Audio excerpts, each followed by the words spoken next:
Future Gohan, usually a leader that revolves around this field card, Destroy West City, because it's good card advantage on the front to gather your Saiyans up. Usually only on it for like 2 or 3 turns, depending on the matchup in my hand. Backside, you stuff cards up under here just to get your draw advantage. Saiyans stuffed under here, but there's specific Saiyans that you want under here. Also, I'm playing the cheese, as people call it, because a lot of people don't play time departure. Honestly, want to go two of this and just two of this in my Z deck, but I have space to do it. But as you see, my Z deck is just stuff there just for when I need it, just for the situation. Got my Uniscenes, and the pretty much the rest is just kind of like flex space, because you're rarely going into your Z deck, and your Z leader requires you to be at 3 life, so I don't even run it, because usually I try to win before that, or before that's even necessary. But getting on to the deck, uh, some of the new cards. We'll start from the back. Destructo Disc, testing it out, not too bad. Can push for a game or be a 1K 20 combo is pretty good. Haven't used an active main or came across the board where I need to use it, but it's decent enough. 2 testing the ops. Then for further utility, Piccolo Jr., because how I play the deck, if there's Trunks under there, every battle I'm going to build my Z energy. A lot of people would just pick and choose. If there's an opportunity, I'm going to build my Z energy. And staying at a high life and being able to stay in advantage with your super combos is very important on how you should play the deck. Since we staying at a high life, we have a few cards. Since my leader is an Earthling, can use that. And our Vegetos.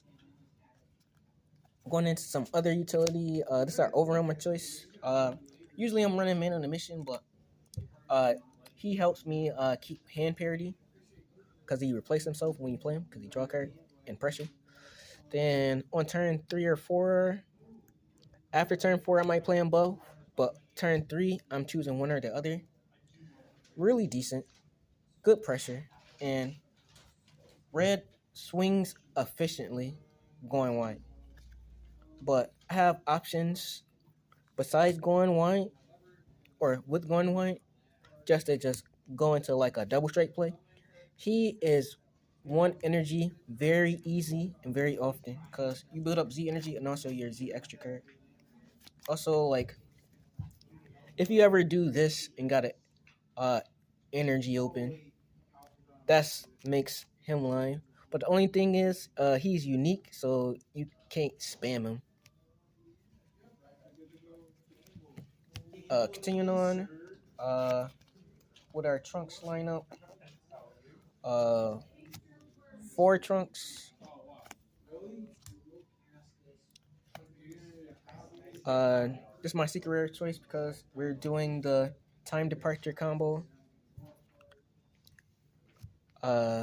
Since that one Trunks went to 1, which I'll explain in a little bit, he helps me stuff my West City with Trunks that I can combo.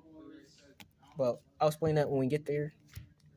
Truth, just another 1 energy pressure Gohan. This is the best one of the bunch before it descends to combo attack, and he's for unisons mainly. Be running 3 of this Trunks, just 3 of frustration and 1 sentiments. This is the one that went to 1, because this deck was apparently too strong, but I think it was at a decent power level where it's at. Bandai put this up to 4. Then we have our critical Trunks, and for our last Trunks package is our battle preparations. This, with most of the Trunks, you can combo them through their own effects if they under West City. And this, like, I try to stack multiple different ones up under, because the all limit ones.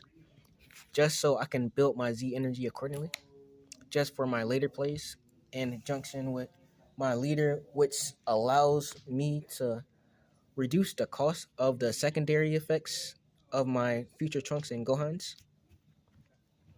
But getting on to the side deck, which let me forget. Broken Seal, just for the matchup. Same with this, but I'm usually siding up. Also grindy matchups, even if it's not mill, if I'm facing like super duper floodgates every other turn, and I run out of resources, just more ways to get back to my deck, then we kind of side the Broliomus and the Dance. There's a lot of decks in the format that just play around it, but for the decks that struggle with it, we abuse it. And some this one was a Broly Crown. It might go back in with more testing, but I wanted to have a lot of hard stopping negates. Case like they hatch blue. If I'm facing blue and they hatch me and I have a lot of energy open, I'll just have lots of stopping power. I in for trade in my pseudo counterattacks, which is basically these for the hard negates. If the match dictates I need hard negates. And that is the list. Also alluded to this in my post. Go back and check out the post because I alluded to this in my up and down uh tribulations playing this deck again. But we're getting the hang of it again. I think this is really strong. Definitely try it out. Mine was very more focused and in your face for the reasons of consistency. Because we need to see stuff to do stuff. Thanks for watching, and until we catch you on the next video, essentially. Later.